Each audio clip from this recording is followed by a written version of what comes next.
Hello, welcome back to Unqualified Analysis, the show that is back. We're back, we're here, we're doing sports talk, and I'll tell you what, we have made it, ladies and gentlemen. This is the final episode before the season that is football.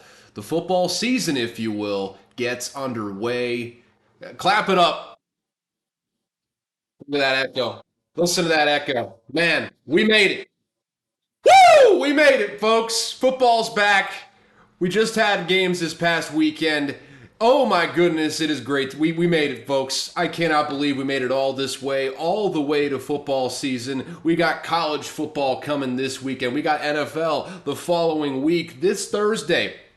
What's that? 3 days in the future from when I'm recording this right now. 2 days in the future from when you're ideally listening to this directly after it drops on Tuesday night. Well, Tuesday morning, really. Very early morning. Midnight Tuesday. Mark it on your calendars and go listen to it if you're not already listening to it right now at 12:01. That's when you need to be listening to it. But just 2 days in the future from when this is coming out, we have got Florida at Utah. The real official start of college football season. We don't really count week 0. Doesn't really matter. None of the games are really good outside of Ohio, San Diego State, where they were getting in the full action mood over there. I digress on that front, though. We have got an absolutely loaded, jam-packed show for you tonight. I am coming off maybe the most stressful day of work I've had thus far, and I'm just punch drunk right now. I'm so amped. I'm so ready to go. I am disturbing my dog right now. She is absolutely perturbed as to what's going on. Probably going to leave the area here soon because I'm being so loud and boisterous, and she doesn't like that very much. She'd like to go someplace where it's a little bit quieter,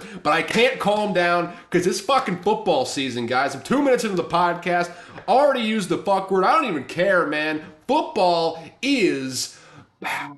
Ladies and gentlemen, it is back, and I am so damn pumped. We made it through the offseason. One more episode right here to go before we are right in the thick of talking about football. Getting back to, maybe I'll push it another week, the 2 episodes a week. Maybe I'll just do college football next week. But you know what? I could also just do 2 episodes next week. Well, that'll be a nice little surprise for y'all. Will I do 2 episodes next week, or will it just be 1 episode? Who's to say? But this week, I got a good one for y'all. I'm going to do a little bit of a lightning round sort of thing. I'm going through all 5 of the Power 5 conferences, every single team, giving you a quick preview of every single team in those conferences. Maybe giving you a little idea of who I think is going to win each conference in my totally amateur, unqualified opinion.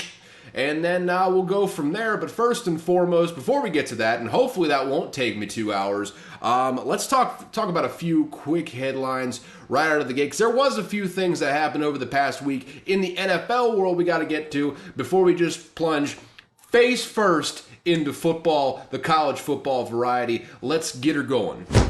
So first and foremost, only a couple. I'm sure there's more I could get to. It's like roster cut down days, I guess you could say, in football. There's no more phased roster cut downs. They just go from like 90 however many to 53 over the course of a couple days. So there's a dizzying amount of moves going on right now. Hey, Isaiah Rodgers, you may last remember him of failing the idiot test of all idiot tests. He just got picked up by the Eagles, actually. He won't play this year. He will be suspended because he gambled on a Colts game last year as a member of the Colts. But good enough to get on a team once again. I would not have anticipated that. Would have thought his career is over. But hey, he gets a second chance. A team that's probably going to need him going forward too, being a safety.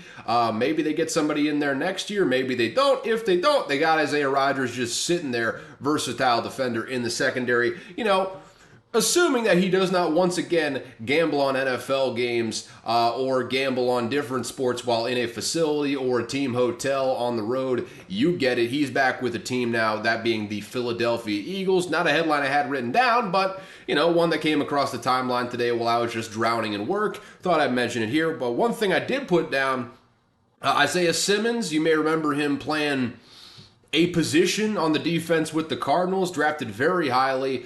Could never figure out if he was a linebacker or a defensive back. That's going to be the Giants' problem now. They traded him to the Giants for basically a bag of balls, like a 7th-round pick or something like that. My read on that was he was going to be cut by the Cardinals. It's just a matter of who wants this guy before we kick him out on his ass, and you have to go through the waiver wire and take your chances with that. The Giants said, hey, bring him over here. Wink Martindale can do something with this guy. He'll probably be blitzing on just about every down that he is on the field, if I had to imagine. Wink will find something to do with Isaiah Simmons. He seems to be a type of athlete that he can do something with, so see how that works out.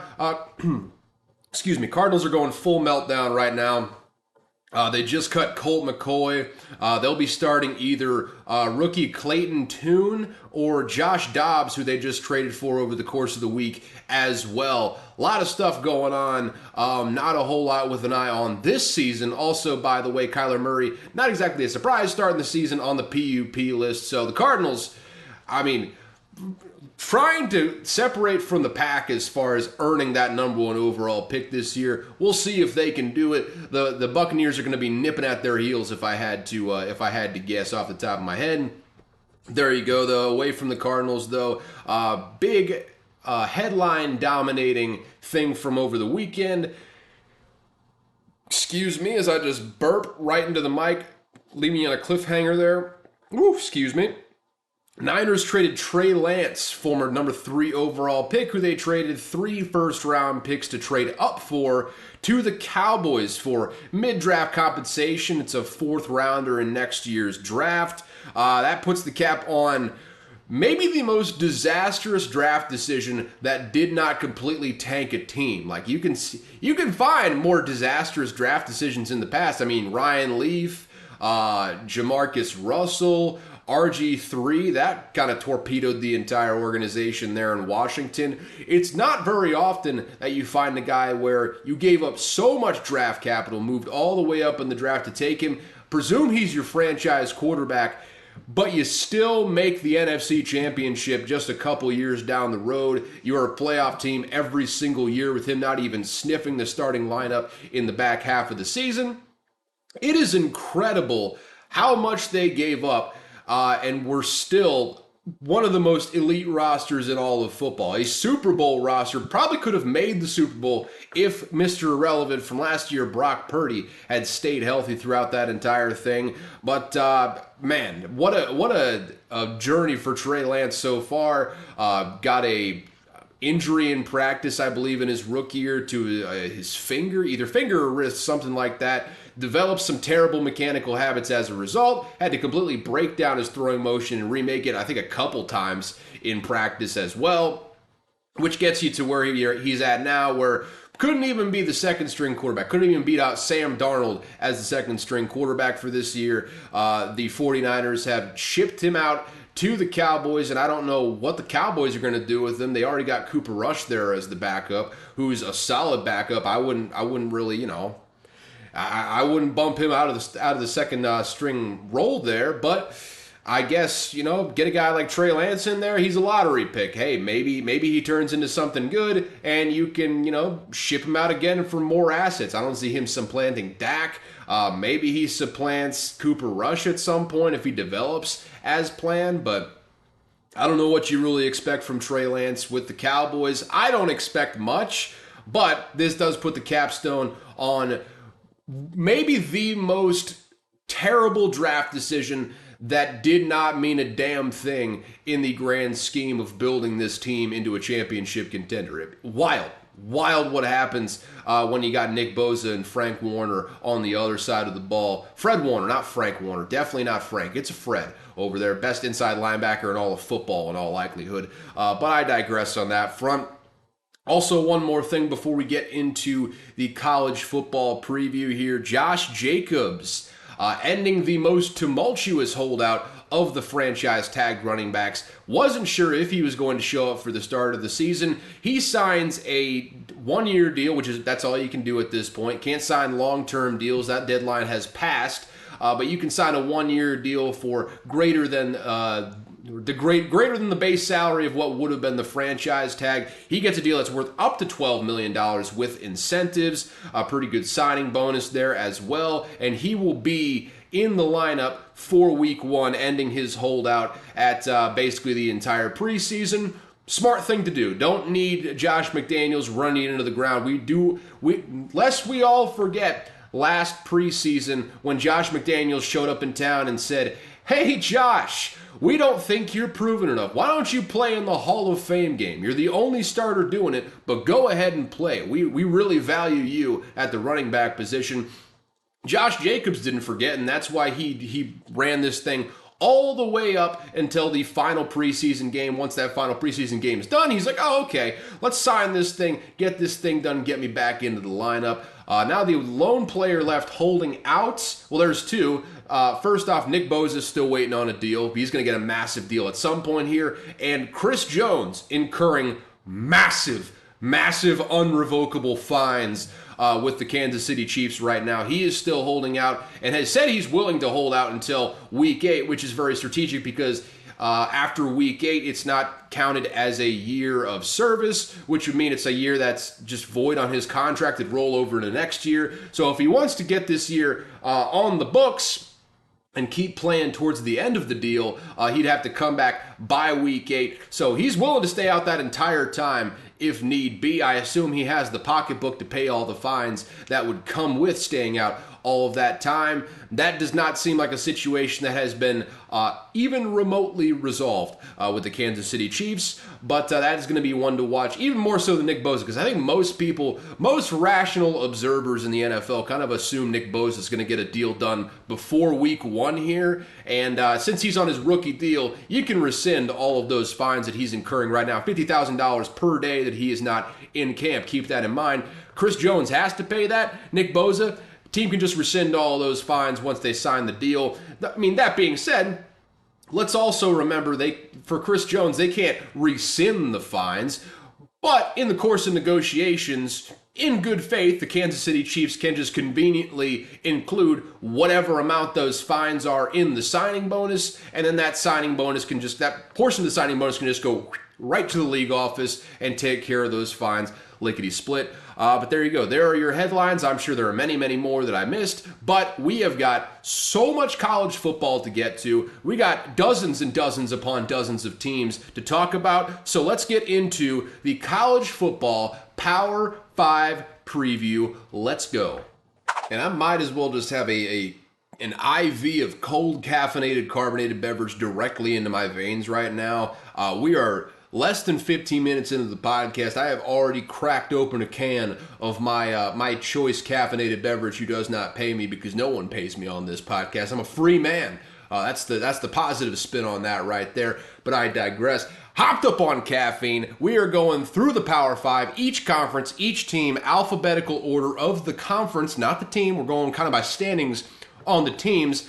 But either way, with that alphabetical order of the conferences in mind, let's start with the ACC, shall we? And going from top to bottom, first off, we've got Clemson. They hired Garrett Riley as the new OC this offseason, and they are starting Cade Klubnik from day one. DJ Uiagalelei is with the Oregon State Beavers now. Who doesn't love talking about Beavers? I'll tell you what, we'll talk about him down the road. He's on a pretty good team now with Oregon State that may be able to utilize his talents a little bit better than whatever the offensive coordinator did last year. I think it's a pretty big consensus at this point, both with Dabo Swinney and people outside of the program with Clemson, that the offensive coordinator hire was a mistake last year. You want to promote from within where you can, but that simply just did not work out for Dabo Swinney last year. And to his credit, he recognized that right away, replaced him with a big-time splash hire in Garrett Riley, who I don't think has had a below top 10 offense in any year that he has been an offensive coordinator, be that either with SMU or TCU this past season. He's a rising star, and who knows how long you're going to have him. May just be a one-year rental with the way this guy is rising right now. But if Garrett Riley can show up and be as advertised, Boy, you might have a great offense on your hand. Former five-star quarterback in Cade Klubnik.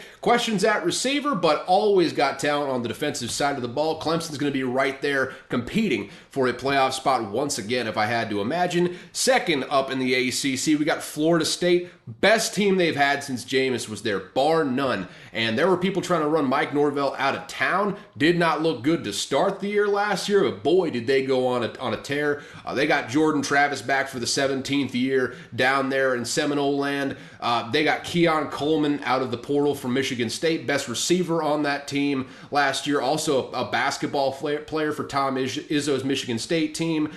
They've got countless guys on the defensive side of the ball who are just chomping at the bit to go out there. I mean, they got a very experienced team. Mike Norvell's fourth or fifth year now down there in Tallahassee. This is another team that may be even better than Clemson coming up this year. They got the experience. They got a hell of a portal class. They got a hell of a recruiting class in there as well. This could be Florida State's year to go out there and make some noise, not just in the ACC, but if they can get through the ACC, a college football playoff berth is not out of the question, and if they get through the ACC, maybe expected as well. Third, we got UNC. They have most likely a top 2 pick in the 2024 NFL draft, that being quarterback Drake May on that team. Who's going to be his number 1 receiver? Is the NCAA going to get off their high horse and let Tez Walker play? You can only hope, because it's bullshit that he's not out there right now. You can go look up the Tez Walker story right now. Basically, he didn't hardly play in 2 stops before Kent State. Last year breaks out at Kent State and under the offensive coordinator now at Colorado. Was the former head coach last year at Kent State. You may remember, probably don't, but need I remind you, Kent State went to Georgia, either went to Georgia or Georgia went to Kent State, scored a bajillion points with FCS talent on the best defense in all of college football, pretty much, and that's kind of what you were getting. Tez Walker was a big-time part of that. Didn't play at like 2 stops before that, and because of some weird vagaries of the transfer rules in the NCAA, they ruled him ineligible to play this year. It's bullshit. He should play. Hopefully he does get to play. That's not to say anything about the other side of the ball. I don't know who the hell is playing on the UNC defense. They were terrible last year and basically had all of their high-star caliber talent transfer out this offseason. There's no one really left in there. I don't imagine it's going to be that much better at UNC on the defensive side of the ball. Looks a lot like they did the last couple of years, except for they don't have a whole lot of marketable names on the outside at receiver. They are a distant third in the ACC in my mind, even with top 2 quarterback in all of college football in Drake May. Fourth, we got Pitt here. Pat Narduzzi hates the transfer portal, absolutely despises it, and he will tell everyone that he gets in contact with about it. That being said, doesn't hate it enough to not take Phil Jerkovich away from Boston College, who is basically the only good player on Boston College's team. That team's going to stink this year. We'll talk about them in just a second. Outside of that, I don't know who the hell else is on Pitt's team. I assume Pat Narduzzi, for all the shit I'm giving him right now, though, very good college football coach. He will get this team playing. Maybe they're not going to be in the upper echelons of the ACC, but never count out Pat Narduzzi to get an 8-win season, 8 or 9-win season there out of his keister right out of the gate there. Look for them to do some better things than maybe people are expecting for those Pitt Panthers. Duke, sneaky good. Sneaky good team. The only problem is they play a murderer's row of a schedule. They play all top 6 of the top 6 odds teams for the ACC heading into this year. I believe in week 1 they play Clemson. That's a sneaky possible upset spot for Clemson right out of the gate there. But Mike Elko, Riley Leonard there, I believe, is the quarterback. I could be totally wrong on that one. I think I just heard it today on a podcast, and I'm just spewing it out to you right now. Don't know what they got on the defense, but as far as the coaching is concerned, Mike Elko, very good coach, got a really solid quarterback in there as well. And they were, a 9-win team last year. They face a murderer's row of a schedule, but they could be very feisty this year. And because they face a murderer's row of a schedule, maybe they don't compete in the ACC, but they are in prime territory to take a big old fat stinky piss in someone's Cheerios. Watch out for them to be dangerous when they go to your resident favorites house throughout the course of the year. Did I say that properly? Who cares? I'm going to keep it moving. Syracuse, shout out to Garrett Schrader, man. Former Mississippi State quarterback, turns himself into a downright serviceable starting quarterback. Love to see it after that famous fourth down helicopter play his freshman year at Mississippi State versus Kansas State. Did he get the first round? No, but it looked really, really cool on the way to not getting there. Love to see him succeeding at the college level. Don't know about the rest of his team, though. They kind of lost some guys throughout the offseason, be it through transfer portal, also through the draft as well. We'll see what's going on there. They came out hot last season, really pittered out down the stretch. See if they can put together a whole season this year. Louisville, the rare team that gets their head coach poached in the offseason, and somehow, I think in most people's eyes, upgrades with the new head coaching hire. That is, stop speaking in subtext here. Scott Satterfield going to Cincinnati as their new head coach gets hired away over the course of this offseason. What does Louisville do? They go out and get Purdue's head coach, Jeff Brom, who was an absolute assassin there in the Big Ten over the last couple years. Brought Purdue from absolute obscurity to one of the more explosive high-octane offenses in the entire conference over the last couple of years. Brings a bit of an air raid style. Had Aiden O'Connell there last year, last couple of years actually, just tossing the pigskin around, putting up points, and some of the big boys getting upsets here and there. He goes to Louisville. I think actually brings in maybe more of what they thought they were getting with Scott Satterfield coming over from App State. I think they might actually be getting it with Louisville in Jeff Brom this time around.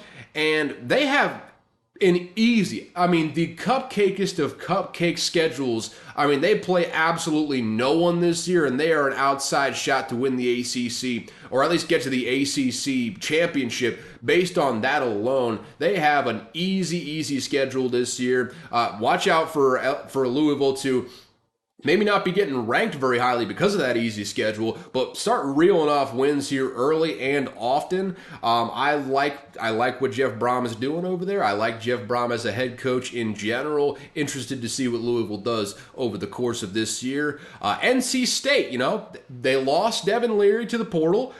He goes to Kentucky. We'll talk about them in a bit here, really at the end of this podcast, so give it a while, but I'll get to them. What did they do, though, to get Brennan Armstrong from UVA in the portal?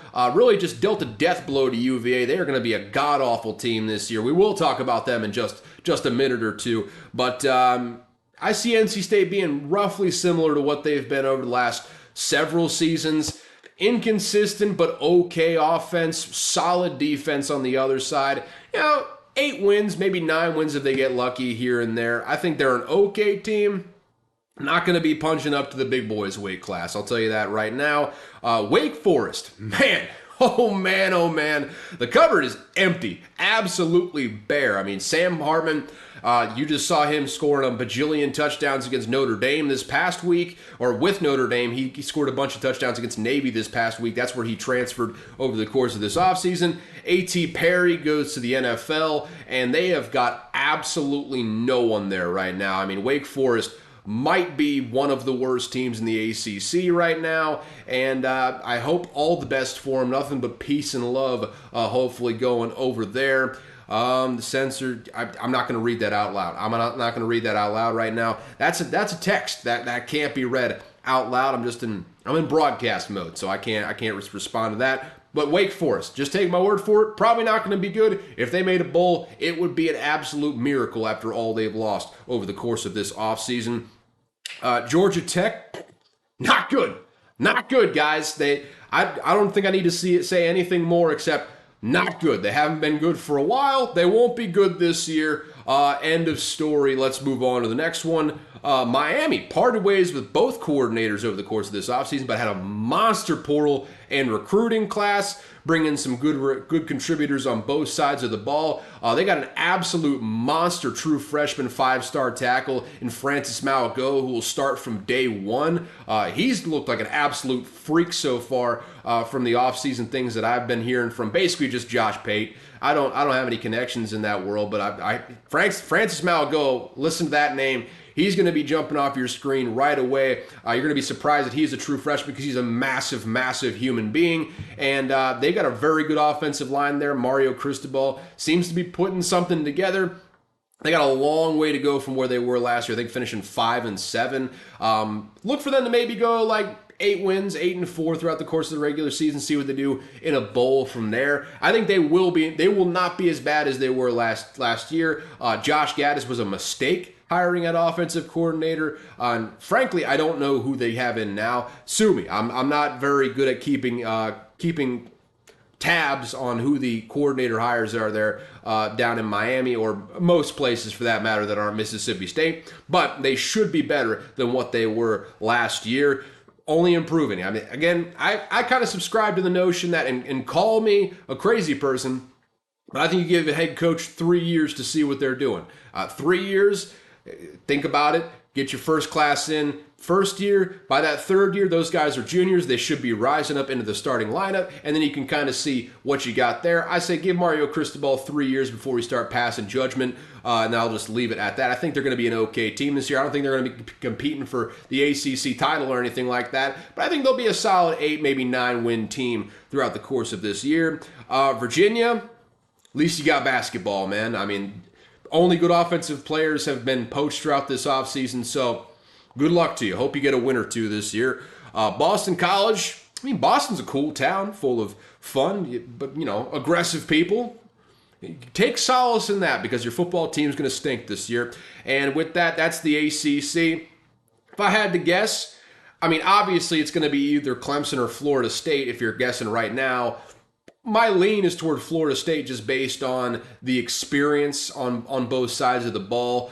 This is a team that is built to win right now this year. This is going to be probably, I don't know if it's going to be their one shot because Mike Norvell's got that thing rolling now and he's got good recruiting classes coming in. But this is maybe the best shot you're going to get in a couple years. I think they're going to capitalize on it. I think they're I think they are going to win the ACC. That's just my guess, though. Hard to say it here in late August. Whenever we're getting started with this thing. But that is the ACC. Let me get a quick sip of this choice caffeinated beverage. Yep, that's tasty. Here comes the burp. Yep, that's disgusting. There's aftershocks as well. All right, let's talk about the Big Ten now. First and foremost, let's start with the winner of the Big Ten last year, Michigan. It's worth reminding you all that the NCAA is Jim Harbaugh's bitch, and so is Ohio State. 2 years in a row, I think they've beaten Ohio State, going for a third year in a row. Probably the best backfield in the country, pound for pound, between Blake Corum, who was on possibly a Heisman tear last year before getting injured late, and Donovan Edwards, who's a former 5-star running back. They've still got J.J. McCarthy there as the starting quarterback. They got a hell of a defense. They should be right at the top of the Big Ten once again. Consensus here with the people that know things, this is kind of a 3-team race at the top of the Big Ten right now. We'll talk about each of those 3 teams. But Michigan, strong team once again, and they will be playing basically like they have the last several years under Jim Harbaugh, just punching you in the face and likely running for 300 yards and winning by 40 in the process just about every single week. Ohio State, no idea what they're going to get at quarterback. Is it going to be Kyle McCord? Is it going to be Devin Brown? I think Kyle McCord has officially been named the starter at this point, but will he stay in the starting lineup? I don't know. What I do know is they have one of the best backfields in the entire country. Maybe not pound for pound as good or highly touted as the Michigan one, but Mayan Williams and Travion Henderson, nothing to sneeze at. Very, very good starting backfield. 2 guys that came in the same class together. They've been there last 2 years, just, wreaking havoc in that backfield. They've got the Blitnikoff winner of last year, probably a top 5 pick in this upcoming draft, in Marvin Harrison Jr. Living up a lot to that namesake. I'll tell you what right now. He is an absolute physical freak. And that's not all they had. They got Emeka Egbuka out there. They did lose Jackson Smith and Jigbo. But if there's one thing we know about Ohio State, it's wide receiver man. They just keep reloading and reloading and reloading. And that defense on the other side, JT Tuimoloau, a guy that you may have heard of a little bit last game, absolutely wrecked a couple games last year. I think the Michigan State game in particular, he was a monster in. He's probably going to have to step up big time this year, but that defense is going to be oh so ferocious this year if I had to guess. Ohio State should be right back there in the thick of things once again down the stretch, but they are not going to be alone in the Big Ten because a third team that is really starting to make waves this offseason, Penn State, is shaping up to have the best team that James Franklin has ever had while in State College, PA. Starting at not a true freshman, second-year player in Drew Aller, former five-star quarterback, big mean cuss out there at quarterback. He's a highly touted guy, probably the most highly touted guy to take over thus far. They got a nasty defense over there. They are just absolutely loaded with talent on both sides of the ball. Drew Aller steps in after, the 10 years that Sean Clifford played for Penn State. Very good things being heard over there. I think there's a lot of hype around Drew Aller this year. If he lives up to that hype, this team is going to be every bit as good as those two I just mentioned, Ohio State and Michigan. Those three, though, Penn State, Ohio State, Michigan, one of those three, if not two of those three, are going to make the college football playoff in all likelihood, unless they just absolutely cannibalize each other and maybe get another loss in there throughout the course of the season. That's your three-team race, though, in the Big Ten right now. It is going to be a fun watch to see those teams throughout the course of this year.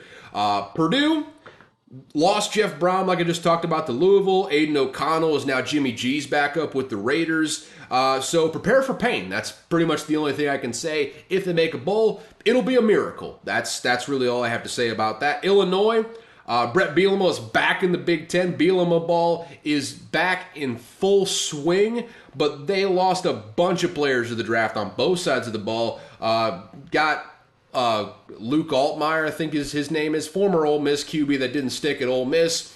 I don't think very highly of him, but maybe that's just my Mississippi State bias because he's a former Ole Miss guy. I don't know. They lose Chase Brown as well out of that backfield. He got drafted by the Cincinnati Bengals, you may remember. They got a bunch of guys on the defensive side that got drafted over the course of this last season. So they're replacing a lot of guys, but they've got some guys that they're very excited about at receiver over there. Luke Altmaier, we'll see what happens there at quarterback. Defense, we'll have to see what goes there. But, Bielema ball is an effective style of play that wins you games that you may not expect to have won before. So I'm not counting them out. I think Illinois is going to be okay. They're going to be feisty, and maybe they give a couple of those teams at the top a run for their money throughout the course of the year. Who's to say? Iowa, offensive coordinator is the head coach's son. That offensive coordinator's contract basically says score 25 a game or get the hell out of town. And the whole team can't stop gambling on their own team. The Cy-Hawk game was an absolute controversy fest. I'll tell you what, on both sides of the coin there. We'll talk about Iowa State here in just a bit, but Iowa, they got a bunch of players suspended for gambling on just basically that game and just gambling on games throughout the course of the season. That being said, still might win 10 games because the Big Ten West is an absolute joke, and Iowa still plays absolutely nasty defense. Best scoring defense in college football last season, if I'm not mistaken. So looking forward to more 10-7 final scores in Iowa City this season. That's where I'll leave that. Minnesota, PJ Fleck is still there. Do I know a single other person on that team? No, I don't. But PJ Fleck is still getting the boys going. Look for another 7-6 year down there in Minnesota. I say down there, it's definitely up there, but I'm not changing. It's down there. Maryland, Talia Tungavailoa, brother of Tua, better at not getting concussions, I'll tell you that right now, is back for one more year with Mike Locksley at Maryland. Mike Locksley's been doing a very good job at Maryland, but he's, got his work cut out for him. In the Big Ten East, you can only be so good. They're getting rid of that division format after this year. Thank God. The divisions format directionally is a joke. It's a joke in the SEC too. Mississippi State's been trapped in the SEC West for time immemorial. I'm ready for that to be done. I'm going to miss the rivalry games with, like LSU and Auburn from year to year. But I'll tell you what, it's going to be great to not have to play that SEC West schedule every single goddamn year. I think Maryland's feeling the same way about the Big Ten East having to play Penn State, Ohio State, and Michigan every single goddamn year. But they have to play them one more time. So I think they'll be similarly okay like they were in 2022. Wisconsin. Brace yourselves for culture shock, people. Luke Fickell is the new head coach over there. He got poached from Cincinnati, and maybe the biggest shocking hire of the offseason. I don't think anyone thought, I certainly didn't think he was going to leave Cincinnati for any other job other than Ohio State. I guess Wisconsin just gave him an offer he simply couldn't refuse. He goes over to Wisconsin, and not only do you have Luke Fickell there, Luke Fickell now brings in UNC's high-octane offensive coordinator, Phil Longo, with him.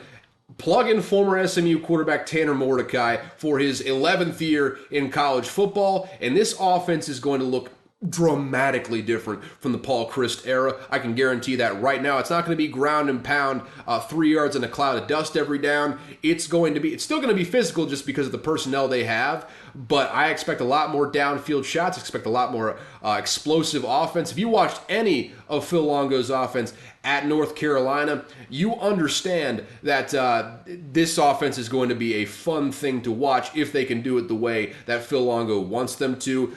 Worth noting, though, Braylon Allen, my favorite physical freak from 2 years ago when he was just a babe, a 6'2", damn near 240-pound freshman just running through people, getting like 7 yards a carry. He's still there, probably his last year in college if he knows what's good for him.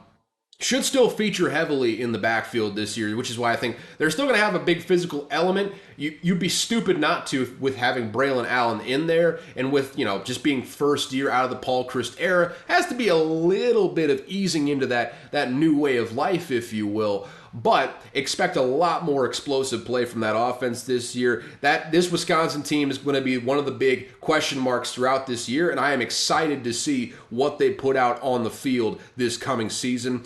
Michigan State.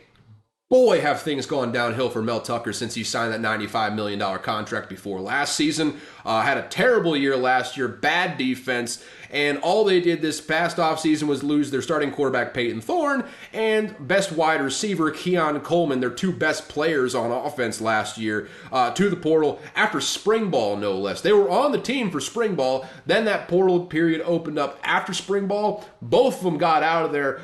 Peyton Thorne now with Auburn. Keon Coleman, like I just talked about, is down with FSU. Both of those guys, I think, in probably a little bit better situations than they were with Michigan State. So, with all that said, I don't see this team being better than last season. I see them probably being worse. And what does Michigan State do? Because they are basically trapped in that contract with Mel Tucker because of how crazy that buyout is. This is not a Texas A&M situation where Jimbo Fisher is dealing with the oil money where that buyout would have to be $100 million for those boosters to even bat an eye and not fire Jimbo Fisher if he has a bad year this year. It's not like that at Michigan State. They got some wealthy donors, but they're not that wealthy. Mel Tucker's not going anywhere, and I just don't see it getting any better. Boy, are things about to get uncomfortable up there in East Lansing.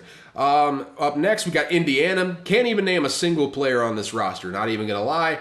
Maybe they'll be good, maybe they'll be bad. I don't know. I don't feel qualified to even answer that right now. Rutgers, Greg Schiano has yet to reclaim that old glory from his previous tenure at Rutgers, and I don't see that changing this season. I think they're still going to be pretty bad because it's Rutgers. They should be a basketball school. The basketball team looks like it's going to be good this year. So take solace in that. You just got to grit and bare your teeth through football season. Boy, there it is, basketball season right around the corner. You'll be there in no time, guys. You just got to get through this uncomfortable part.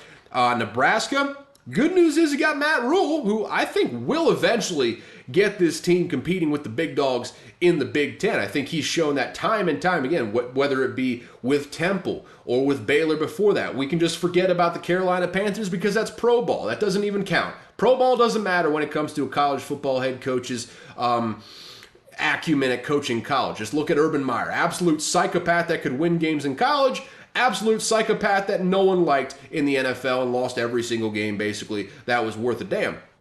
So that's cool. Matt Rule will get this thing going eventually. Bad news is Matt Rule almost never does well in year one. You can go back to Baylor, you can go back to Temple, you can go back even farther before that. He is not a very good year one coach. A lot of instilling culture in that year one. Maybe it's a little bit different in the transfer portal era. Maybe they'll be better than they were last year. The bar is not particularly high to exceed what they did last year, but I don't think they're going to be competing nearly at a level that they will be down the road this particular year. It's going to be a rebuilding year. So hopefully there's an exception. I don't see that being an exception this year, though. I think they're going to have kind of a down year, but look forward to the next 2 or 3 years, because I think Matt Rule is going to have this rig rolling sooner rather than later. Excuse me. And final team in the Big Ten, we have got Northwestern. And this team was already shaping up to be the worst in the conference. Then Pat Fitzgerald, longtime head coach there, got some NFL looks throughout the course of his time at Northwestern. He got fired for a hazing scandal throughout this offseason, and it'll be a miracle if Northwestern wins a game this year. They are just putrid, terrible, one of the worst teams in all of college football this season. So that's your Big Ten preview right there. And if I had to guess, you know what? Do I pick Penn State? Do I think they've got what it takes? I think they got what it takes to maybe win this year, but I think maybe they're a year ahead of schedule. I think they're going to have an even better team next year. Who am I thinking? It's either Michigan or Ohio State. You know what? I'm going to go with Ohio State. I think Ryan Day is backed up against the wall. I think he knows that if he doesn't win against Michigan this year, he's not going to get fired, but things are going to get very, very uncomfortable for him this offseason. I think there's a desperation there. I think they have a loaded roster there outside of the quarterback, and I think they get him this year. I think they get Michigan, and they win the conference of the Big Ten, probably go to the playoff on that strength. If they don't go to the playoff, I would be absolutely shocked if they won the Big Ten. But there's your Big Ten preview. Let's look at the Big 12 after I get another sip of this choice caffeinated beverage. That is so sweet and so good, man. You ready for the burp? Here it comes. Yep, there it is. No aftershocks this time because it's a little boy, just a little baby burp. But first and foremost, it's absolutely disrespectful of me to put TCU before K-State, but TCU was the one that made the college football playoff last year, so felt only right to put them first in the Big 12 preview. They did make it to the national championship last year and earned the privilege of getting absolutely steamrolled by Georgia in one of the worst national title games I have ever witnessed with my own eyes. They lost basically every offensive contributor on that team to the draft. And they basically all got drafted by the Chargers, like I talked about in the AFC West preview.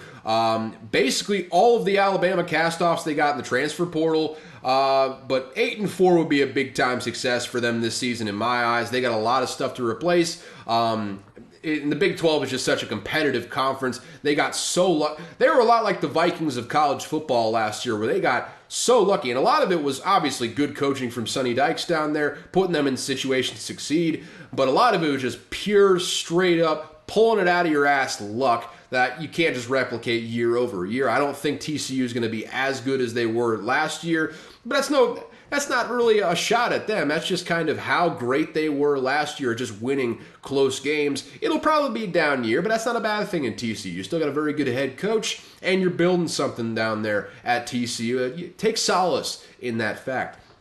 Up next, K-State coming off a Big 12 championship. People forget they won the Big 12 championship last year. They got the privilege of getting steamrolled by Alabama in the Sugar Bowl. That's a very forgettable one. Bryce Young scored like 5 touchdowns and just yawned and slept on the sidelines for the entire fourth quarter. That's how bad the game was there with K-State last season. But they did lose Deuce Vaughn. Return a promising young quarterback in Will Howard, though. That'll start from the very beginning this year. You may remember Taylor Martinez was there this past season. Had injury, concussion issues, didn't play down the stretch, but then you found out Will Howard is an absolute dude with K-State. Chris Kleiman absolutely getting the boys rolling there with K-State at head coach. And they retained much of that core from last season. I mean, don't sleep on K-State in the Big 12 race again this year. They may push for 10 wins once again, and who knows, they might come out of the fray once again and be in the Big 12 championship. Who's to say? Texas, this has got to be the year for Sark in Texas right now, man. I mean, they have maybe the most loaded receiving core in the entire country, from Xavier Worthy, a possible Heisman candidate. They got A.D. Mitchell out of the portal from Georgia. Jalen Nair, or Isaiah Nair, I can't remember. Nair, the guy's last name is Nair, didn't play all of last season after transferring in from Wyoming, I want to say. He should be a big-time contributor this year. Who else they got? Jordan Whittington back there for the 17th year down there in Austin. I mean, just absolutely loaded at all levels. And yes, they lose Bijan Robinson and Roshan Johnson, but they have like two absolutely stellar guys backing up, coming into the backfield as well. Good offensive line. Quinn Ewers still there, former five-star quarterback. Didn't have the greatest year last year, but first year in Sark's system, maybe second year will be better. And this is probably the first time in a long time that they've had SEC caliber talent on the defensive side of the ball. I mean, straight up transfer from Arkansas. Name escapes me right now, been absolutely killing it in camp at safety. They are absolutely loaded. If Sark can't put together a 10 or 11 win season with this team, he may never do it. It's just straight up, he's got to do it this year. This should be a playoff contender. This should be the front runner in the Big 12 right now. They are that good of a roster. Just got to capitalize. You have to win this season if you're Steve Sarkisian in Texas. Texas Tech, sneaky good team down in Lubbock right now. They got they return starting quarterback Tyler Shug, have a rising star, a head coach in Joey McGuire, who's going to get poached before long. Don't you worry. They're going to be making some waves this year. This is a team that could piss in some Cheerios all throughout the course of 2023. There are several teams in the Big 12 that fit that description. This is going to be a fun conference once again. Let's look at Oklahoma State, though. They lost basically the entire team to the portal, but they play an absolute cupcake schedule, and Mike Gundy always seems to find a way to come out swinging when his back is against the wall. I'd be shocked if they were in the hunt for a conference title, but I wouldn't be shocked if they finished better than last season. I think they maybe 8-9 wins, being competitive towards the end of the season. Mike Gundy is letting that mullet flow. I would imagine that, talking about One America News on live television. Telling the truth, my friend. You know what I'm saying? That's basically what I'm thinking about Oklahoma State right now. Baylor, Dave Aranda can coach his ass off, man. I'll tell you that right now. Had a down year last year, but I don't expect that for 2 years in a row, man. Plain and simple. The defense will be better this season, and the offense should improve as well under another year of Blake Shapen at starting quarterback. Do not sleep on this team. Another one that could piss in some wholesale Cheerios this year. Kansas, another team you shouldn't be sleeping on once again.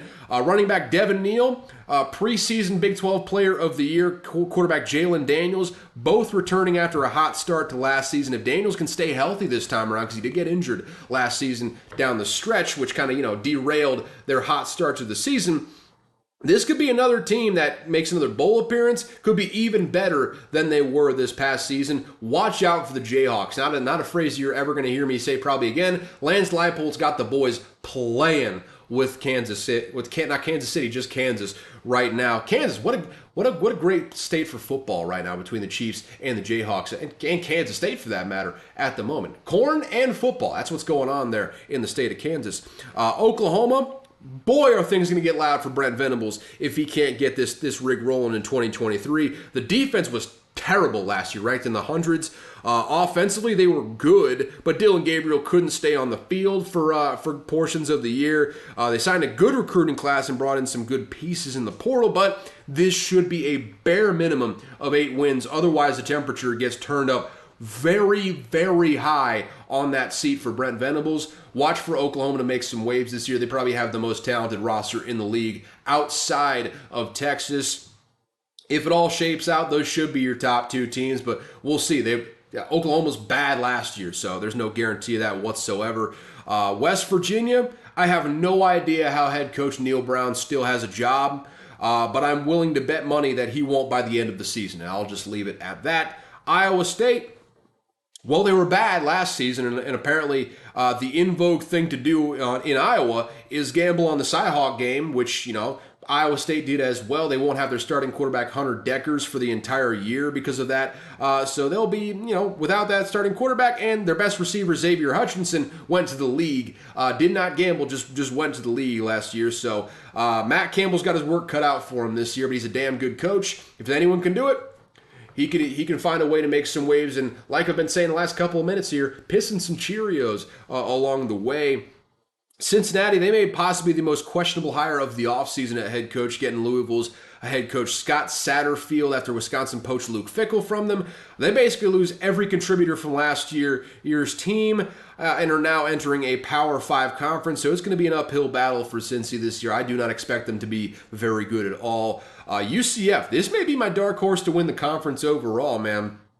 Gus Malzahn's got the boys playing, man. UCF returns basically every major contributor, including quarterback John Rice Plumlee. Gus Malzahn built a team how he wants to build it, and now they're breaking into the Big 12 where it's anybody's ball game. Watch out for the UCF Knights this year. They're going to run the football. They're going to be fun. If that defense is even serviceable, which it really wasn't last year, but if it's serviceable this year, they can make some waves in the Big 12 this year. Watch out for UCF in this conference. Houston, well, wasn't a great defense last season, and they lost their best player, wide receiver Tank Dell on offense, who went across town to play for the Houston Texans. Many of the preseason polls have predicted them in last place in the conference, and that would not surprise me at all. Dana Holgerson, another guy that's got his work absolutely cut out for him in Houston. Last one in the Big 12, we got BYU. The Stormin' Mormons finally in a conference, shirking that independent label. And hey, they got Keaton Slovis starting for what feels like his 18th college team there after he transferred from Pitt over last season. Faring better than his week 1 counterpart last year. JT Daniels now starting for Food and Rice, also down in Texas. BYU famously not in Texas, but I digress there. Outside of that, I truly do not know anything about this team. Don't think they'll be storming out of the gates in the Big 12, though. Probably going to be a mid sort of year. They did lose their starting quarterback, Jaron Hall, to the Vikings. So thank you, I suppose. He'll be like a second, third string guy, but yeah, thank you. There's your Big 12 preview. If I had to guess, Texas has got to win the Big 12 this year. This is a put up or shut up year for Texas. Steve Sarkisian has to put all the pieces together. There is no excuse for them not to win 10, 11 games and make a playoff push. Full stop. They have to win the Big 12 this year, or things are going to get loud. That's all I got to say about that. Moving on to the Pac-12 as we barrel through this lightning round preview of college football in the Power 5. For my money, it's a swan song for the Pac-12, but man, this is the most fun conference in America right now because every single team has a quarterback. And USC, no exception. The one thing I truly learned from week 0 is that this is the same exact team as last year. Exciting offense with the reigning Heisman winner and likely number 1 overall pick. Caleb Williams getting those Patrick Mahomes sort of comparisons for good reasons. He is a freak out there. An arsenal of weapons, including Zachariah Branch, true freshman, 5-star wide receiver, got 2 touchdowns in week 0 versus San Jose State. Look for him to flash on the screen basically all season. They got another good one there on the offensive side of the ball. Loaded all over the offensive side of the ball. The problem is just a putrid, terrible defense led by Alex Grinch, who must be either engaged in a passionate love affair with Lincoln Riley or have blackmail on him, because I have no idea how Grinch is still Riley's DC after all these years. He was the DC with Lincoln Riley at Oklahoma for basically his entire time there as well and never had a great defense. I have no idea why Lincoln Riley keeps this guy around, but good for him for finding a way to stick around and be a coordinator after all these years of mediocrity. It's what we should all aspire to, quite frankly. Just keep on getting jobs after being mediocre year after year after year. That's the dream right there, baby. That is the dream. I see USC being basically the same exact team as last year, though. Washington, same core returning from last season, minus running back Wayne Taluapapa, and the presumed starter, whose name escapes me right now, did go down for the year. So former Mississippi State running back Dylan Johnson likely going to start, from what I understand. Hey, good for him for having an opportunity to go out there and show what he's got. He played very well with Mississippi State when he was on the field over the last couple years under Mike Leach's system. Similar sort of system there with Kalen DeBoer, sort of air raid style. Michael Penix, very good quarterback there as well.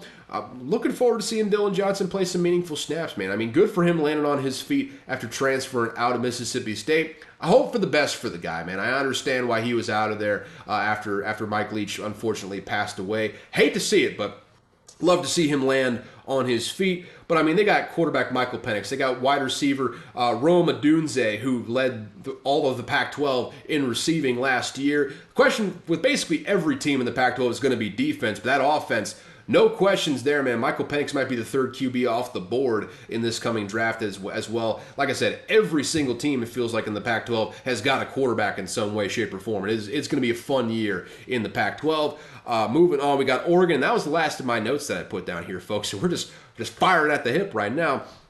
Oregon, they lose offensive coordinator Kenny Dillingham to Arizona State this past offseason. That's probably the biggest question mark because Bo Nix looked spectacular in Kenny Dillingham's offense last year. Can he replicate that this coming year in a new offensive system? Well, I assume it's going to be a similar offensive system. Will Bo Nix be the same player this upcoming season? That's going to be a big determinant on how far the Oregon Ducks get. But maybe the best defense in the conference upcoming this year outside of maybe Utah coming up. But very good offense, underrated running back in, Bucky Irving. Very good running back on the backfield there.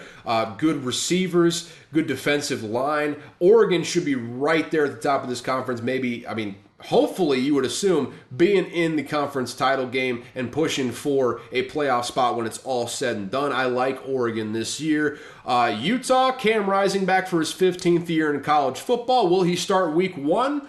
Who's to say? We'll find out on Thursday whenever they take the field versus Florida. Cannot wait for that. But assuming he's there towards the back half of the season, there's still, Utah is just steady Eddie, man. They have a bunch of guys you probably haven't heard of. Cam Rising's there, just ho-hum. And next thing you know, they're going to get 10 wins, probably be in the Pac-12 championship, maybe spoiling a trip to the playoff for somebody else. This is just what Utah does throughout the course of their illustrious history in the Pac-12 thus far. That's just who they are. I expect nothing less for them. They will be their usual solid self throughout the course of this year. Probably give USC a run for their money. Always a good matchup in that one.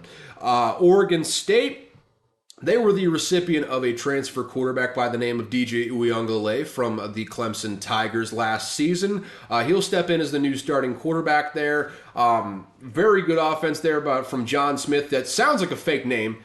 Sounds like an absolutely fake name at the head coach over there, but has got the boys playing. Oregon State, kind of the odd man out with the breakup of the Pac-12. I hope they land on their feet somewhere. They got good athletic programs. It's just a matter of finding a home for them. I hope they end up somewhere over the course of this season. But the Pac-12 is about to implode on itself. Well, it's already kind of imploded on itself like a dying star, but I hope Oregon State lands on its feet. This year of college football, though, they quietly won 10 games this past season. They might be even better this coming year. Very good offense. Always question marks about the defense, but what else is new in the Pac-12?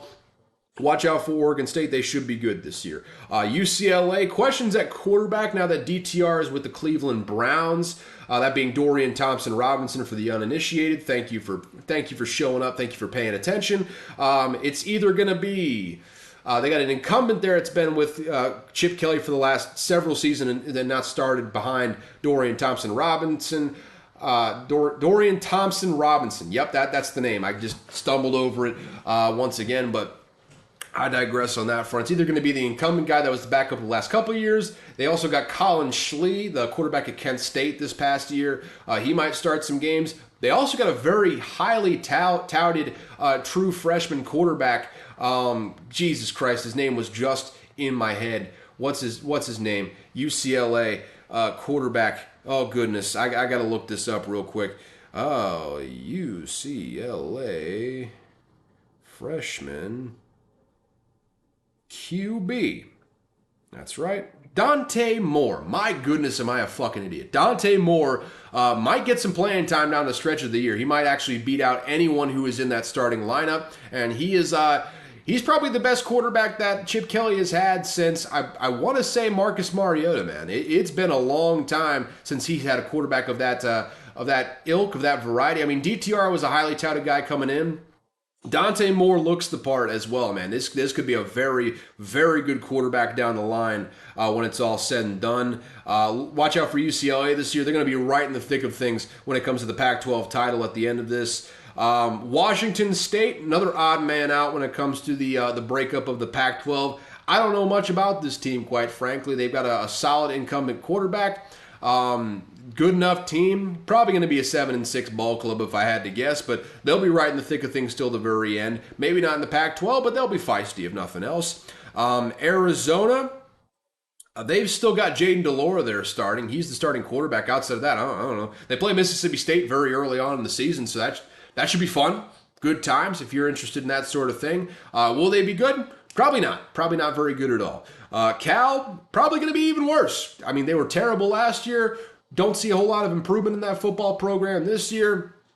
Just grit and bear it, guys. You're another odd man out in the Pac-12, breaking up one of the 4 teams remaining in the Pac-12 after the season, which, if you didn't know, I think you need like 8 teams to be considered a conference, so good luck with that. They seem to be in quite a precarious situation athletically right now. Arizona State, Jaden Rashada, talk about another highly touted quarterback. You may remember his name as part of that NIL controversy with Florida. He was going there, was making a big-time NIL check, and all of a sudden the check was bad. He decommits from Florida, now goes to Arizona State, and he will start year 1 right out of the gate as a true freshman for Kenny Dillingham's Arizona State Sun Devils. Will they be any good? Who cares? They got a bowl ban this year, self-imposed, which is like, it's one of those things like, yeah, maybe we're going to win 4 games, but you know what? We're going to take this opportunity. We know Herm Edwards did some things wrong in the past with the NCAA's eyes.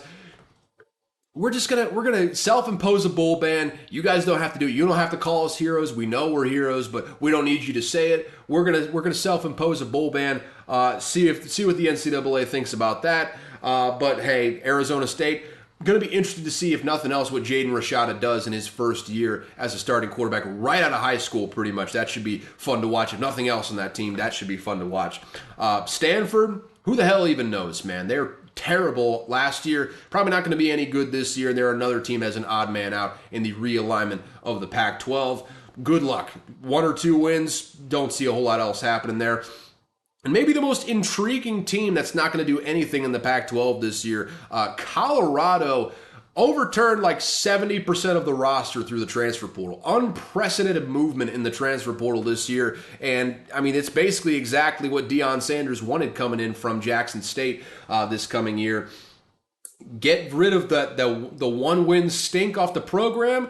Bring in a bunch of new guys. Some guys he brought along from Jackson State. A lot of others he got in the transfer portal elsewhere. They landed a 5-star cornerback this year. In guy's name escapes me, but they got a 5-star cornerback out of the recruiting class this year. I think best corner in the recruiting class in 2023. He'll be on campus. They got Travis Hunter, who plays both sides of the ball. Might I add, he plays wide receiver and plays corner on the other side. So they got 2 5-star corners playing for Colorado. Young guys, but should be good contributors. Got Shedeur Sanders, definitely not a nepotism guy, but he is the 4-star quarterback that will be quarterbacking the Colorado Buffaloes this year. Are they going to be any good? No, they will be probably bad.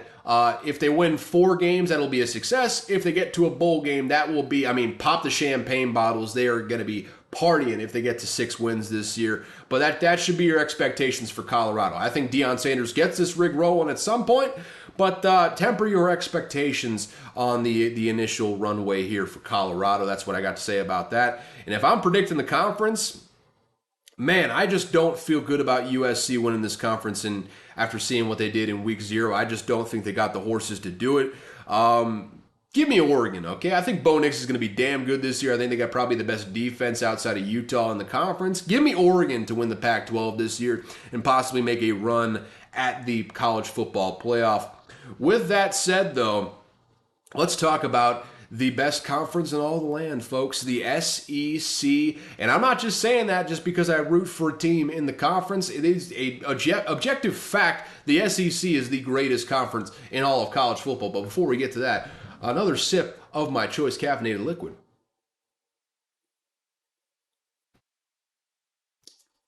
Oh, that's good. That is good. The burp's coming here in a second. I'll tell you that right now. There it is. Little aftershock there, tiny little aftershock there. You might have caught that on the microphone there. But with that final sip, Let's get straight into it. Starting off with Georgia. I got no notes. I'm just going straight off the dome like I did with most of the Pac-12. They're starting a new quarterback after Stetson Bennett's 14 years at Georgia. Got Carson Beck in there now, 5-star guy. I don't think they're ever going to be starting a walk-on quarterback there ever again under Kirby Smart's tenure. I'll just tell you that right now. Carson Beck, more of a pocket passer than Stetson Bennett, less mobile, but he's got a hell of an arm. Should be... ample weapons to work with. I think Thomas, I know Thomas is in there, former Mississippi State wide receiver. Haven't been hearing great things out of Thomas in camp this far, but he's there. You got maybe the greatest tight end of the last generation of college football in Brock Bowers. Just a stable of offensive linemen. They lost their starting running back before the season. That'll be an interesting one to watch, how that all plays out. But they're always perpetually loaded with talent on the defensive side of the ball. Georgia's going to be right there once again, and they play in the SEC East, so yes, they will play some tough teams because it is the SEC, but at the end of the day, they got about the greatest cupcake schedule that you can get while playing in the SEC when it's all said and done. I would be shocked if they did not go to the SEC Championship and play somebody out of the SEC West in Atlanta come January or December, whenever they play that game at. Alabama, not going to be the QB play you've seen over the last several years. There is no Mac Jones. There is no Bryce Young. There is no Tua Tagovailoa there. You have got a riveting quarterback battle between Jalen Milroe, Ty Simpson, and transfer quarterback Tyler Buckner. What they do have, though, is a nasty front seven, just disgusting front seven full of 5-star talent up and down that thing. Great secondary behind that front seven. A road grading offensive line, maybe the best offensive line they've had there in the last several years, even with all the success they've had on offense over there. They got a stable of backs, and I'll tell you right now, I think Joyless Murderball is back in Tuscaloosa, Alabama, man. I think they've got, outside of the quarterback, such a good roster, and a roster that is built to just grind people to death. I think there's a bit of a question of who's going to start at quarterback right now. I think Jalen Milroe is going to start at quarterback because he's the best athlete and can run from that quarterback position. And I think they may lead the nation in running yards this year. I think they're going to be that good on the ground. I don't know what they're going to get out of the receivers. I don't think it necessarily matters as long as they can make a few plays to get the chains moving on long down situations. I think this defense is going to be fantastic. I think the offensive line is going to absolutely grind people to dust this season. And I think they're going to run for a bajillion yards and win a bunch of games this year. I think they might be the best team in the SEC West, even without a consistent starting quarterback when it comes to throwing the ball. This Alabama team is going to be very, very good this year. Do not be fooled by the lack of a great thrower on that team. Every other part of that team, from top to bottom, is going to be ready to win a national championship this year. I guarantee you that. LSU, another team that's right on the doorstep. They got to the SEC championship last year, kind of pulled that one straight out of their ass, and then got absolutely demolished by Georgia when they got there, and then paid it forward in their bowl game versus Purdue. Just absolutely just chopped their heads off. I mean, like, scored 60 points on them in the bowl game. Brian Kelly's out there eating grass after the game. I mean, just a fantastic sight to see. And of course, Harold Perkins still has to be there for 2 more seasons, which is just unfair. They've got Jaden Daniels, one of the best returning starting quarterbacks in the SEC, coming back. Malik Neighbors, very, very good wide receiver. One of the best wide receivers in the SEC, coming back as well. And they've got good offensive line, good defense outside of Harold Perkins. I mean, just a really solid team overall. They will challenge Alabama for that SEC West title. I think a lot of people have LSU winning the SEC West, even with Alabama having the roster that they have right now. They will be very, very good this year, I can guarantee you. If that Brian Kelly, it's only up from here, man, too. This is only year 2. They had a great portal class. They had an even better recruiting class. LSU is just getting started into the Brian Kelly era, man. It is going to be a fun thing to watch now that they're not going to be in the same division as Mississippi State going forward. Tennessee, lose Hendon Hooker over the last year. They lose Jalen Hyatt, lose Cedric Tillman, but they do still have Squirrel White.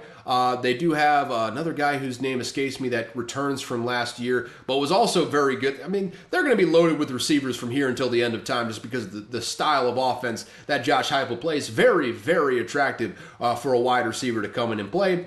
But what I'm most intrigued to see is Bazooka Joe Milton, the man who tossed an orange 120 yards in the lead up to the Orange Bowl last year, the orangest Orange Bowl of all time, facing off Tennessee versus Clemson. Played very, very well in the last couple games. I think Josh Heupel's offensive scheme is going to set him up for the best amount of success possible, and he's got an absolute cannon, probably better than 90% of the quarterbacks in the NFL right now, arm strength-wise. He's got a crazy, crazy arm. If he can control it, just kind of get some consistent accuracy in the short to intermediate routes, I think Joe Milton's going to have a hell of a year, and this is really the litmus test for how QB-proof is Josh Heupel's system. Is it really just one of those things where you can step in and basically make anyone into a star? And if Joe Milton's not cutting it, Nico Iamaleava is just sitting there. Number one quarterback in this pass class. He will be there next year. He will probably take the reins for Joe Milton next year when inevitably Joe Milton graduates, goes to the NFL. Nico's going to be sitting there. But for right now, I think Joe Milton is set up to have a very, very good year, and I'm excited to see every single throw he does because he, again, Bazooka Joe, and he earns that name. The big question, though, because I think the offense is going to be pretty much good no matter what. How is that defense looking? If it looks better than it did last year, I mean, maybe the record won't reflect it, but they may have an even better team than what they had last year coming out this year, Tennessee. I mean, Josh Heupel got the rig rolling there in Tennessee in a way that I frankly thought might have been impossible after the last just disastrous couple head coaching hires. I mean, starting with Derek Dooley and just going down the line pretty much. I mean, well, I guess start with Lane Kiffin, going to Derek Dooley, and just going down the line from there pretty much. Josh Heupel seems like he's going to be there for a long, long time, getting a lot of success with the Tennessee Volunteers going forward. Let's talk about a team that's near and dear to my heart, that being Mississippi State, the Bulldogs. A team that, if you ask the media, is just dead in the water right now. I mean, picked to finish like last in the SEC West by all those dumbass journalists who don't know a damn thing about college football. Vandy was picked to finish ahead of Mississippi State, which is an asinine thing. I mean, Vandy beat Hawaii by 7 points this week, man. They barely beat Hawaii. I mean, what an embarrassment of the media profession that there were media members picking Vandy to finish ahead of Mississippi State. Mississippi State's returning 19 of 22 starters. Not even that. 19 of those 22 starters are seniors this coming year. Seniors, I say. One of the most experienced teams in the entirety of the SEC. They got a new offensive system there with Kevin Barbay coming over from App State. They're going to go 4 deep in the backfield. They still got the best quarterback in the SEC. Yeah, I said it. Will Rogers, the best returning quarterback in the SEC, coming back in a new offense. I think he'll adapt fine. Anyone talking about, oh, is he going to adapt to being under center? 90+% of the offense at App State under Kevin Barbay was not under center. It was in the shotgun, you absolute buffoons. Watch a game while you're at it, guys, before you come out here with the criticisms. I think the offense is going to be very good. I think it's going to be a differently structured team than it was under Mike Leach. Zach Arnett, going to be much more defensive-minded. I think they're going to ground and pound a lot more. It's going to be a lot more balanced than it was under Mike Leach. I think you're going to get, again, 3 to 4 deep in the backfield, and you're just going to keep rotating guys in and out. I mean, Woody Marks is still back there. Simeon Price coming back for another year. You can just keep going on and on. They got a transfer in from Penn State as well. I mean, they are absolutely loaded in the backfield right now. Good offensive line. Question marks at receiver at the moment, but with the way they run this offense, I think that they should be getting ample one-on-one opportunities on the outside to take advantage of, and that defense should be every bit as good as it was last year, returning the top 2 tacklers in the entire conference this last season in Jet Johnson and Buki Watson. This is going to be a very, very good team. Make no mistake about it. Do not believe what the media tells you. They're going to finish better than most of the teams in the SEC West. They're going to finish right behind that top echelon. Book it right now. You can come back and quote me on this later when it actually absolutely falls apart. If it falls apart, I don't think it will, though. I think Mississippi State is going to be right there. Definitely not on LSU's level, definitely not on Alabama's level, but right in that tier right behind them. I think they're going to be better than Ole Miss. I think they're going to be better than Auburn. Are they going to be better than Texas A&M? We'll talk about that in just a second. But let's talk about Ole Miss. Interesting sort of quarterback situation they got going on there. Spencer Sanders transfers from Oklahoma State, comes in, was the presumed starting quarterback, but there's a real quarterback competition between Sanders, Jackson Dart, Walker Howard coming in from the LSU team. They think very highly of him over there. No one really knows who's going to start at quarterback right now. I'll tell you right now, though, they have the best running back in the conference right now in Quinshon Judkins. That dude is a fucking monster. I mean, as a true freshman, just torched the SEC, the toughest defensive conference in all of college football, just made them look like children. And Ole Miss was one of the top rushing teams in all of college football last year. Will the defense play up to the level of the offense, though? That is the eternal question under Lane Kiffin's tutelage. They got the Alabama defensive coordinator there, whose name escapes me. Pete Golding, that's his name, the new defensive coordinator with Ole Miss, former defensive coordinator with Alabama this past season. They brought in Suntarine Perkins, who was probably on Pete Golding's radar when he was at Alabama, and just, brought that little nugget with him to Ole Miss. 5-star linebacker, best player in Mississippi in this past recruiting class. He'll probably start right away, and he's an absolute physical freak over there. By all accounts, should have a good team. I mean, they had a really good portal class, solid recruiting class. It's just a matter of putting all that together. I'll tell you right now, though, I still think Mississippi State's going to be better just because they're more experienced, and they just got, more heart, all right? They got more heart. Yeah, I don't know about all that, but I do think Mississippi State's going to be better just based on the strength of experience, better quarterback play, solid backfield play, better defense. I do think Mississippi State will be better than Ole Miss this year, in spite of what these preseason polls are telling you. That's just hype boys being hype boys, man. You can't listen to the hype boys all the time. Let's move on, though. South Carolina, Shane Beamer looking like an absolute crackhead on the sidelines, but getting the boys playing and recruiting his damn ass off, man. He's getting 5 stars in there that South Carolina has not been getting since like the Jadeveon Clowney era with Steve Spurrier. He's got the boys recruiting over there, got the boys playing, still got Spencer Rattler returning at quarterback, new play caller after that disastrous season for most of last year. See how it works out there on the offensive side of the ball.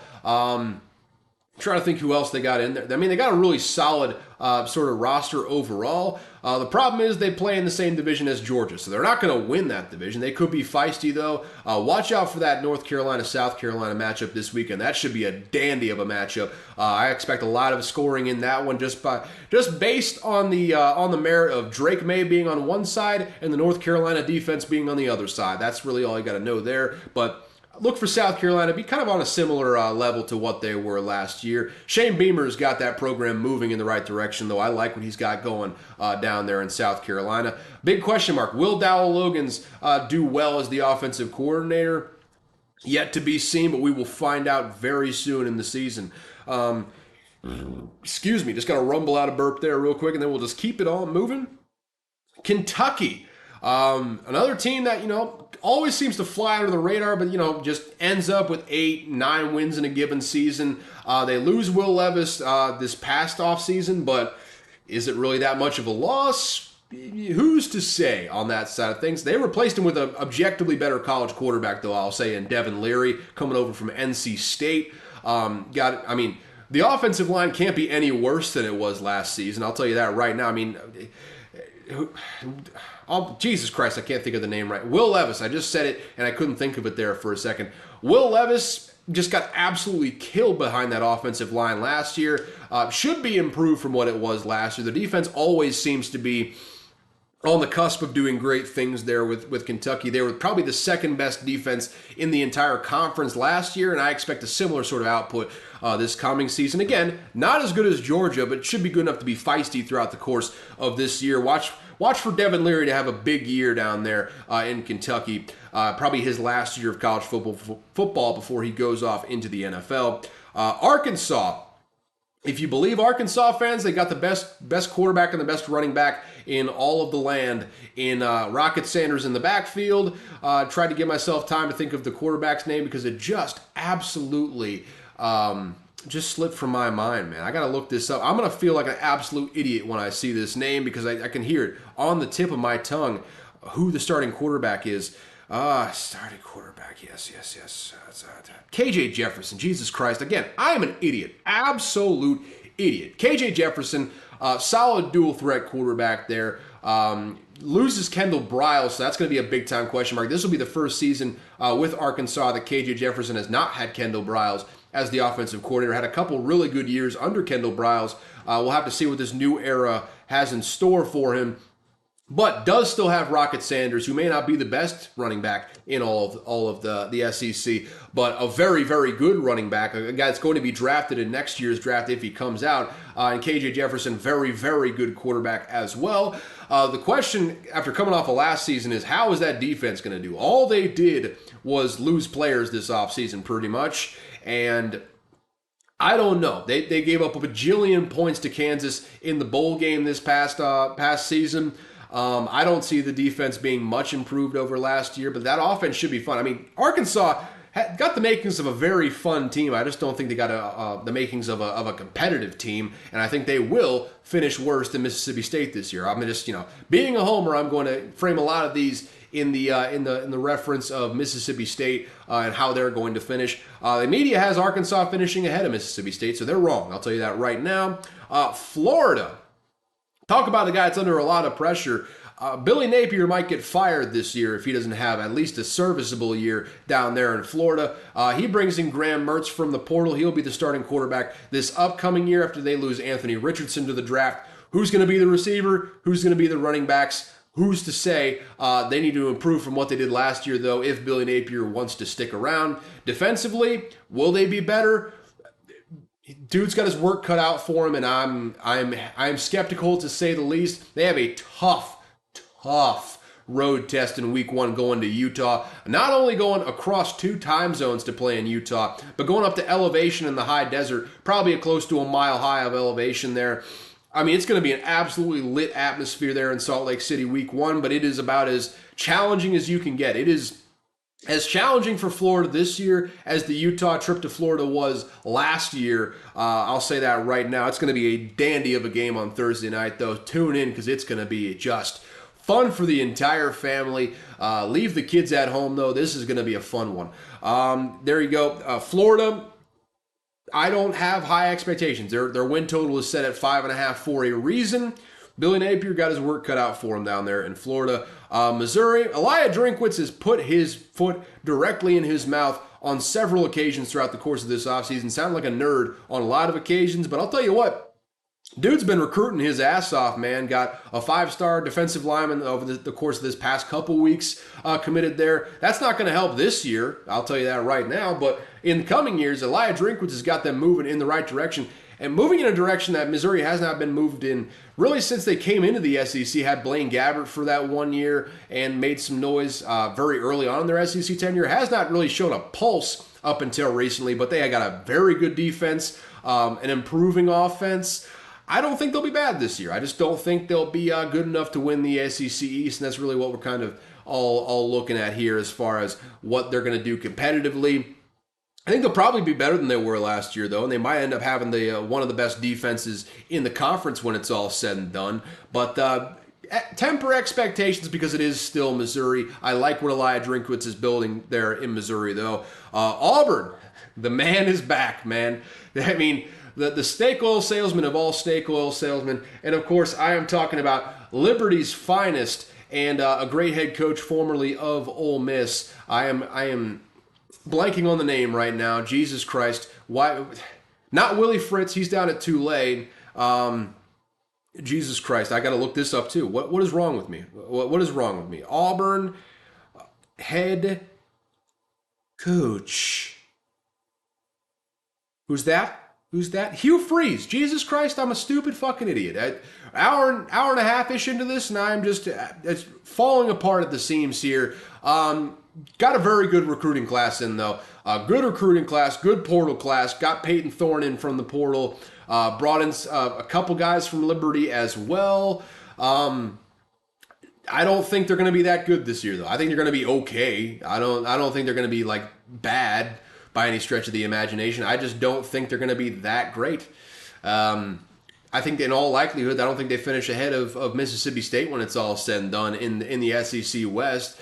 I do think Peyton Thorne is an upgrade over what they had last year at quarterback, but the bar was set very low for what they had at quarterback last year. Lose Tank Bigsby to the draft. I guess they bring in some guys there as well, but it's a big wait and see sort of year for Hugh Freeze and Auburn. I don't know if year one's going to be that good. I think if anyone fits the ethos of Auburn that comes in as a head coach, it was not Brian Harsin last year. Hugh Freeze absolutely fits the win by any means necessary ethos of Auburn. So I love that culture fit. I think, as the poet Brandon Walker so eloquently put it, they're either going to win a national title or they're all going to prison. Just beautiful. Absolutely beautiful. It's a perfect culture fit there in Auburn. I just don't know if year one is going to be that smashing of a success in Auburn this year. Texas A&M, probably the most interesting team to watch through the course of this season if you love drama. And boy, do I love myself a little bit of drama here, because they bring in Bobby Petrino as the new offensive coordinator, the play caller for who's to say how long, but that is going to be the dynamic that makes or breaks the year for Texas A&M. Will Bobby Petrino come in and revamp this offense, get that rig rolling in a way that it has? I mean, basically, you remember back to last year, Devon Achane was the entire offense, and he was spectacular to say the least, don't get me wrong, but they had bad quarterback play, seems like an outdated offensive scheme. Evan Stewart is an absolute freak on the outside, very, very good receiver, but the offense just did not click throughout the course of last year, did not play well, no matter who they put in there, whether it be Connor Wegman, Haynes, any of the other guys they tried out there. Did not work out throughout the course of last year on offense outside of Devon Achane. Can Bobby Petrino come in there and take the reins, make this into a team that scores 30, 40 a game? Will Jimbo Fisher be disciplined enough in his own right to let Bobby Petrino take this offense to another level? Or the second he struggles, is he going to take the reins and bump Bobby Petrino to the side? And more importantly, from a just a petty perspective, how many blowups are we going to see on the sidelines between Jimbo Fisher and Bobby Petrino? Because that is gasoline and fire right there, man. Blow-ups are going to happen. It's just a matter of, are they going to happen behind the scenes or are they going to happen on the sidelines? This should be a drama-filled, fun year in Texas A&M. There are two options here right now, man. Either Bobby Petrino shows up and they're a high-flying, very good team with a really good defense that's competing for the SEC West, or on the flip side of things, Jimbo Fisher can't get out of his own way, and it is just an absolute shit show the entire year on offense. They finished like 5-7 once again, and Jimbo Fisher ends up getting kicked to the curb because there is no amount of money that those Texas A&M boosters won't pay if Jimbo Fisher does not produce once again this year to get him the hell out of town. Either way, no matter what the outcome is, it's going to be fun to watch down there in Texas A&M, man. It is going to be a fun year to watch that team in College Station go out and play. Just a matter of what are they going to do. And the odd man out here, Vanderbilt, they're going to stink. I'm just going to put it out there right now. They're going to absolutely fucking stink. They only beat Hawaii by 7 points. That is a team that when you play Hawaii, you should be winning by a large margin. Vandy was favored to win by favored by 17.5 going into that game. Hawaii covered with ease, only losing by 7 points. Vandy, that may be the only win they have the entire year. I mean, that may be a little bit of an exaggeration. They'll probably get a couple out-of-conference games because famously the SEC out-of-conference schedule is a bunch of cupcakes. Never mind that basically everyone has a Power 5 matchup sprinkled in there somewhere, and basically everyone across all of college football have cupcake matchups to start the season. But Vanderbilt, once again, the SEC, it's going to be a tough road to hoe, I'll tell you that right now. And if I had to look into my crystal ball and wrap this whole thing up with an SEC prediction, man, my gut wants to take Alabama so bad. I don't think Georgia, it's going to be a little bit, a down year by Georgia standards. I think they're still going to get 10 or 11 wins. Maybe they fall at one point, slip up a little bit during the course of the season, probably get a win in the regular season, then probably lose in the conference championship. Will probably keep them out of the playoffs. That's still a down year by Kirby Smart standards. So I think they're going to have a quote-unquote down year and not win the SEC. It's either going to be Alabama or LSU, though. I feel like LSU is going to be right there when it's all said and done. You know what? I'm doing it. I'm taking them. I think LSU is going to win this conference. I think got a better quarterback than Alabama. I think the rest of the team is comparable enough to where they'll compete. That Alabama LSU game this year is going to be must-watch television. It is basically every year, but this year in particular, that is going to be must-watch television over there in Tuscaloosa. I believe that game is being played in this year. But I got LSU winning the conference this year when it's all said and done. That LSU FSU game in week 1 this coming weekend, boy, oh boy, set your clocks for it. Make sure nothing else is going on because that is going to be the must-watch game of week 1. I cannot wait for this whole thing to get going. And there you go. All the teams in the Power 5, I just previewed them for you in a quick hour and a half long podcast here for you. But there we go. We're done. Thank you for tuning in to Unqualified Analysis. We are doing this thing twice a week now. The football season is back in full swing. We got Tuesday's episode being NFL, Thursday's episode being college football. I reserve the right to move that around as I see fit, but for right now, we're going NFL on Tuesdays once again, college football on Thursdays once again. And if you want to keep up with all that, subscribe to either Spotify, YouTube, whatever podcast platform you're listening to, Apple for that matter. I listen to all my podcasts on Apple, so why wouldn't you listen to all your podcasts on Apple unless you don't have an Apple phone? But Spotify, YouTube, Apple Podcasts, get it wherever you get all that sort of stuff.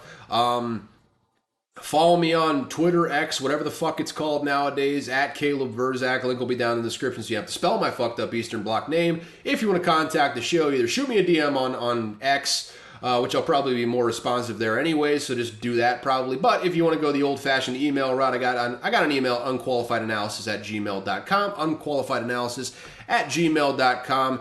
Just put whatever the hell you're trying to tell me in the subject line, or at least a general gist of what you're trying to tell me in the subject line. I'll get back to you as soon as I possibly can, or just get back to you on the show when it's all said and done. With that, though, I think we're done for the day. I think this has been a good episode of Unqualified Analysis. Thank you so much for tuning in. And one thing I learned this week, India became the 4th nation in the world to successfully land on the moon when the Chandrayaan-3 landed last week. The budget for the entire mission was about $74 million less than the budget for the movie Gravity starring Sandra Bullock. That is the wildest stat that I have heard in quite some time. Crazy. $74 million less of a budget on the Indian moon landing than a movie about space starring Sandra Bullock. I'm just going to leave you with that one, boys and girls. Have a good week. Enjoy this start of college football. I am going to be just absolutely giddy, bouncing off the walls. Man, we're back, guys. We're absolutely back. Have a good one. Peace out.